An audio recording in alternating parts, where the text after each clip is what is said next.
আসসালামু আলাইকুম। অনেকেই আমাদেরকে জিজ্ঞাসা করেন যে ভাই, সৌদি আরবে ট্রলিম্যানের কাজটা কি? আমাদের দেশে তো ট্রলিম্যান বলতে বোঝায় যারা মালামাল এখান থেকে ওইদিকে নেয়, ওইখান থেকে এদিকে আনে। মার্কেটের ট্রলিম্যান এটা কি? আসলে বিষয়টা একটু বুঝাই বলবেন? তো আজকে আপনাদের জন্য ছোট্ট একটা ভিডিও।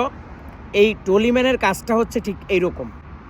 আপনি মার্কেটে থাকবেন, আপনার ট্রলিম্যানের কাজ হচ্ছে যিনি এই মার্কেট থেকে পণ্য কিনবেন, কেনার পরে কাউন্টার থেকে আপনি এই পণ্যটা তার গাড়ি পর্যন্ত পৌঁছে দিবেন।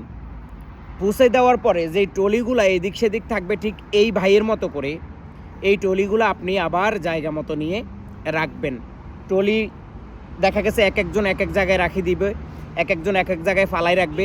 এটাকে আপনাকে গোছাই সুন্দর করে এইভাবে 2টা 3টা 4টা 5টা 10টা 15টা ট্রলি একসাথে আপনি নিয়ে আপনার জায়গা মতো রাখি দিবেন। এটাকে বলা হয় ট্রলিম্যান। তো এই ছিল বিদেশে ট্রলিম্যানের কাজ কি হইতে পারে। এখন এই ট্রলিম্যানের কাজের মধ্যে একটা জিনিস লাভ আছে, অনেক সময় দেখা গেছে 2-1 টাকা 5 টাকা পাওয়া যায় যদি কেউ আপনাকে খুশি মানি দেয়। আর যদি কেউ না দেয়, আপনি জোর করেই কারো কাছে চাইতে পারবেন না, কারণ আপনি কোম্পানির চাকরি করতেছেন, স্যালারি পাইতেছেন, বেতন পাইতেছেন।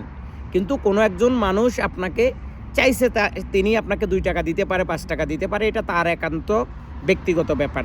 এই ছিল ট্রলিম্যানের ভিডিও। তো যারা সৌদি আরবের মার্কেটের বিষয়ে আসতে চান, এই ট্রলিম্যান অথবা ক্লিনের, তারা আমার সাথে যোগাযোগ করুন। সৌদি আরবের ম্যানকো কোম্পানির এই মুহূর্তে ট্রলিম্যান এবং ক্লিনারের বিষয় আছে আমার কাছে।